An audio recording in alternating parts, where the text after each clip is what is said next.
Hey guys, Beefcake here up at Finish Line Performance with Brandon, who's tech working on our 99 Cobra project car. So we're going to go over some of the upgrades we've done so far. We're not quite done yet, but we're getting real close. What's up, Brandon? What's up, buddy? What's up? So what all we got done so far here? Oh, we have redone an entire wiring harness. It had 20 some odd years of abuse since it left you. Yeah. So had to redo all of that, redone the fuel system, powder coat the valve covers, new head unit on from Vortech, got the Moroso cans on, got the UPR catch can set up over there now, moved the battery to the trunk to make room for all that. Then just now all the finishing up, final touch stuff. So we did a new fuel system too, right there, Aeromotive kit. Yep. So if you guys remember, we welded some fittings on. The 99 was the first year that you had returnless fuel system. So we cut up the stock rails. They've been on there for 20 something years. Aeromotive sent us a complete system, one of their in-tank systems with their 2003 Cobra style baffle tank. So we put that in, all new fuel lines. So everything's fresh, their regulator, so a complete brand new return system, more fuel on the rails. Again, Vortech, they sent us this TI trim head unit, a little bit bigger than the head unit that was on it before. We also added a 10% overdrive. Now we got a 3.0 upper pulley. Back in the day we had a 285, I think, and we're making about 600 wheel. Right now with the 3.0 we were making 500 wheel on pump, or we were making 600 on turbo blue. So the 10% overdrive, the E85, the bigger head unit, the goal really is only 700 wheel.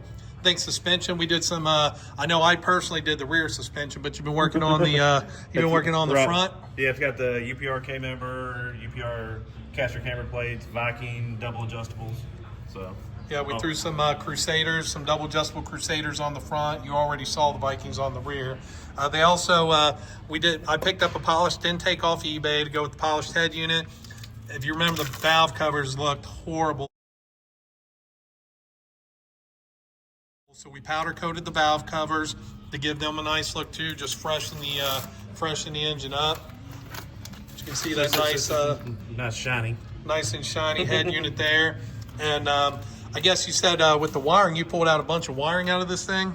Yeah, somewhere along the line, since this has got a 4R70 in it, and it used to have what, a fast system on it or something back in the day? They had a Felpro system and a Abominator for the transmission. So somebody along the line decided they didn't like that whole concept, so it looks like it was a 2003, 2004 GT harness that got kind of scabbed into it. I won't say put into it. It kind of got scabbed into it. Then they kind of had wires running 4 miles long for coils and everything else, so kind of readjusted everything, made the harness fit more towards a 4-valve instead of hacked up from a 2-valve to make a 4-valve work. Nice. And I know, Brian, we already put a Mach 1 computer in. I believe it was out of a 2000 GT is what Alex had put in here. So we got a 2004 Mach 1 computer, which gives us a lot more control over this 4-valve engine, because the GT computer, just the shifts weren't consistent and it really couldn't keep up with the higher RPM. Also, guys at FIC Fuel Injector Clinic, Randy and the guys, they sent us a fresh set of FIC 1000s. So we bumped up, I think there was some 700cc injectors in there, maybe before, not that big. Yeah. But since we're running E85 now, we want to have a little bit more injector in there. Just, those that get us probably 850 wheel on this thing. So we have a little growing room if we want to go there. We should probably go there. We should probably go there. Might as well. Brandon always likes more boost. I mean, it does have good pistons and rods in it, but we added Brandon suggested we get these 2 Moroso tanks just to clean up, so we went ahead and ordered that. And again, as he mentioned, we did a battery relocation on the car. And this is still going to be mainly a street driver, but we will go to the track. But just for room and cleanliness in the engine bay, we did this. The guys over at XS Power sent us this battery. This one they recommend keeping away from heat, so this is a trunk mounted type battery, but they sent us this one for the car, the Max 45. So Brandon got all this wired up, and then coming up, we actually got a really nice cool cutoff switch on this thing right here. So it's just push in, pull out. So not like the big handle stuff that you're used to seeing on everything. And UPR, they sent us the battery box for back here. So that all looks really nice. Just never mind the mess in the Never mind. Well, Never mind the mess in the tire rail, yeah. But again, we've already got the full Celine body. Oh, did we get the exhaust on and everything too? So in addition, we got a set of Kooks Headers and a Flowmaster Exhaust.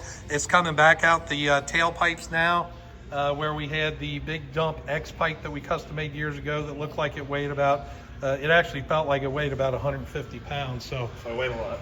It weighed a lot. It weighed a lot, yeah. It was heavy. I mean, and it had the big old nasty 3-bolt flanges they used back in the day. You could barely get a socket around. So also, if you notice up there, I meant to catch that, a lot of the extra welded on fittings and stuff that were in that coolant area, Brandon pulled off the car, then they cleaned up the pipe to make that look real fresh. And I'll try to I'll try to find a couple pictures of the engine bay from before. If you look under here now, we did a new Moroso oil pan underneath, take care of all the leaks. Our friends at Innovators West, they hooked us up with the 10% overdrive balancer, so all that fits in nice. It's a lightweight balancer, so frees that up as well. And then again, we did the whole UPR K Member underneath this thing. Zoom out there a little bit. So we got UPR's K Member. We actually had a K Member on it from years ago, but I don't even recognize the brand or anything, to be honest with you. I think it's an old D&D. Old D&D, yeah, D&D from back in the day. Are they even still in business? For the K members, no, it's not the same as D&D transmissions and stuff. So. Yeah. So we did the A Arms as well, the K Member, Viking. Again, they hooked us up with the Crusaders on the front and rear. And then we did the Kooks Headers, 1 7/8 long tubes.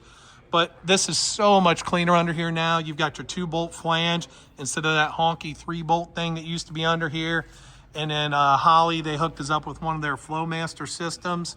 And again, just to quiet it down a little bit, we got it running all the way out the back. Now the in-tank fuel pump is still going to be a little louder, but it's variable speed. I think, are we doing that on the throttle pedal? Or we're going to do it off throttle position, so it'll go from, it'd be on low duty basically up until 3.7 volts, and it'll go full duty cycle. So 3.7 volts, it goes to, it stays at low duty, then it goes to full duty cycle. So, and then it'll get a little bit louder, but I think listening to it, it doesn't sound too bad. And that's only like quarter tank of gas in it too. Yeah, and there's only a quarter tank of gas, which we'll always keep at least a half a tank in there. But that pump will flow really, really well. But looking underneath here, man, the car looks super clean. You know, brand new exhaust all the way front and back. You see our old subframes from back in the day. They're looking a little worn, but they're still doing the job, I think. But you see the fuel system all ran, fuel filter, all the Aeromotive stuff looks really, really nice. They have this for all the SN95 cars and the new Edge cars, so you can get that 03 baffled tank and put it in there, and you know, it'll be really nice. But we should hopefully cut just a few pounds, but we're adding a few more back with the, I don't actually know with this exhaust. I mean, that X pipe was so heavy, who knows? We may be out the back, and it's probably about a wash, honestly. Probably about a wash. So, but she's looking a lot better. We got some more things to button up and hopefully get it on the dyno soon and get it tuned. Hoping for about 700 wheel. Like I said, we made 600 back in the day. Now, the one thing we did need was this steering shaft, which is not cheap. That's the only thing with the headers there. You're going to need that flame and rack steering. Does that seem to be working okay? Or it will. It's disconnected right now. Just yeah, moving stuff around. But yes, it will work. And like you said, it's a pricey piece. I think it's like $700 or $800. Yeah. So it's not cheap, but when you want to do the headers, especially with this automatic, and the headers fit fine with the automatic, the 470. Which the only thing that would be a little different is as far as if you were going to run the factory O2 sensors on this, which it was never meant for an automatic, so the pan's kind of in the way. But, you know, we won't have that issue since we'll be tuning it all, everything in open loop. Open loop, yeah. Okay. All right, well, cool. That's the updates for now. Appreciate you guys coming along, checking it out, and hopefully we'll get some dyno numbers for you soon.